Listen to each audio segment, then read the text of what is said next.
حق یہ ہے کہ مدینہ منورہ میں تو مدینہ منورہ ہی کی بات ہونی چاہیے. فرمائیے. اس کے فضائل بھی بہت ہیں، اور اگر مدینہ منورہ میں مدینہ منورہ کی بات نہ ہو، مدینہ منورہ والوں کی بات نہ ہو، تو پھر وعیدیں بھی بہت ہیں، سخت وعیدیں ہیں، بد دعائیں ہیں آپ علیہ الصلاۃ والسلام کی طرف سے، بد دعائیں ہیں جو مدینہ منورہ میں غیروں کی نسبتیں، غیروں کی باتیں، غیروں کی مشاہبتیں اپناتا ہے، مدینہ پاک میں آ کے بھی پاک نہیں ہوتا ہے، سخت بد دعائیں ہیں. حق تعالی شانہ ہمیں دعا والا بنائے، بد دعا والا نہ بنائے. ہم سب کے حبیب، ہمارے رب کے حبیب صلی اللہ علیہ وسلم نے جن چیزوں کو ختم فرمایا، مٹایا، پاؤں تلے دبایا، ارشاد فرمایا یہ سب جاہلیت کی باتیں میرے پاؤں تلے دفن ہو گئی ہیں. ان میں یہ بت بھی ہیں، فرمائیے، جو آج کھلونوں کی شکل میں، گڑیا کی شکل میں، نہ جانے کتنی چیزوں کی شکل میں آج مدینہ پاک میں ہیں، مسجد نبوی شریف کے سامنے ہیں. دو باتیں ہیں. ہمارے حضرت اقدس حضرت مولانا محمد الیاس صاحب رحمہ اللہ رحمۃ واسعہ، ایک طویل واقعہ ہے، اس کو اختصار سے کرتا ہوں. ارشاد فرمایا، آپ جانتے ہو طلبہ کرام سے، مدارس دینیہ کے طلبہ کرام سے،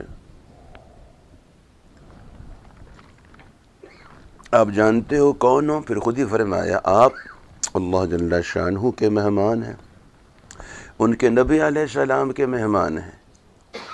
اور پھر فرمایا دیکھنا میزبان کو، فرمائیے،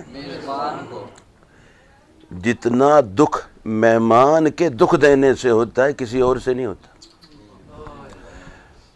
ایک ہے مہمان سکھ پہنچائے، سکھ بھی بہت پہنچتا ہے، مگر جو مہمان ہے اپنا مہمان اپنے گھر آیا ہے، جس کو بلایا ہے، جس کو ٹھہرایا ہے، اور وہ دکھ دے رہا ہے، تو ارشاد فرمایا. تو حضرت اقدس حضرت مولانا محمد الیاس صاحب رحمہ اللہ رحمۃ واسعہ نے کیا بات ارشاد فرمائی کہ جتنا مہمان کے دکھ دینے سے میزبان کو دکھ پہنچتا ہے، مصباح بھی جل جائے، جتنا میزبان کو مہمان کے دکھ دینے سے دکھ پہنچتا کسی اور سے نہیں پہنچتا ہے.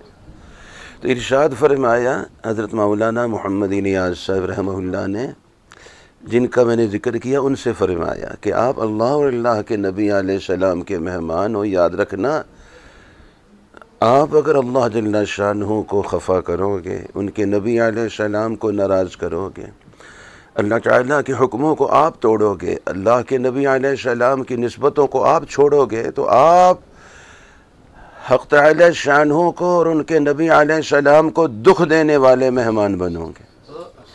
اب ذرا آپ ارشاد فرمائیے، مدینہ پاک میں آ کے بھی اگر زندگی پاک نہیں ہوتی اور سنتوں کی محبت، سنتوں کا اتباع یہ نصیب نہیں ہوتا، اور یہاں آ کر بھی اگر ایک وقت تھا، یعنی زیادہ عرصہ نہیں گزرا ہے، 1405 کو کتنے برس ہوئے؟ 30 برس ہوئے تقریباً، 32 برس ہوئے، جی 39 برس ہو گئے.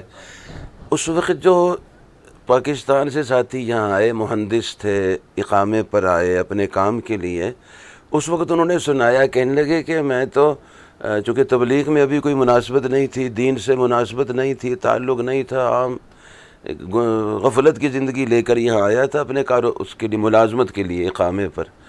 تو کسی کے ہاں بیٹا پیدا ہوا یہاں مدینہ منورہ، تو میں مدینہ منورہ سوق میں، بازار میں گیا کہ کھلونے کوئی چیز لے لوں. تو میں نے جس دکاندار سے پوچھوں وہ غصہ ہو جائے، حرام حرام، کہ آپ گڑیا کا نام لیتے ہو، مجسمے کا نام، گڑیا کہیں گے بچوں کے. کہتے میں ڈر گیا، ایسا؟ انہوں نے کہا حرام. اور کہتے تقریباً کوئی ابھی 10 برس نہیں گزرے تھے مجھے یہاں آئے ہوئے، کہ وہی سب حرام ہر دکان پہ بک رہا تھا۔ پہلے جو حرام اس چیز کا نام لیتا تھا کہہ رہے تھے یہ بک رہا ہے، خبردار، مدینہ طیبہ ہے، نہیں بات واضح، یہ تعبیر نہیں واضح ہو رہی۔ جو اس کا نام لیتا تھا وہ بک رہا ہے، بیہودہ بات، یہ بت مانگتے ہو، بتوں کی بات کرتے ہو۔ اور ابھی کچھ عرصہ نہیں گزرا کہ وہی جس کو بک کہہ رہے تھے وہی بک رہا تھا۔ بات نہیں واضح ہو رہی۔ اب یہ دیکھنا ہے کہ ہم آپ علیہ الصلوۃ والسلام کو خوش کرنے والے، ان کی قلب اطہر کی ٹھنڈک کا باعث کرنے والے امت ہی ہیں۔ آپ علیہ الصلوۃ والسلام کی قلب اطہر کی راحت کا باعث بننے، سنت کی آئینے میں اپنے کو دیکھنا ہے، سنت کی آئینے پہ دیکھنا ہے، اور سجا سنورا ہوا ہو کے جانا ہے۔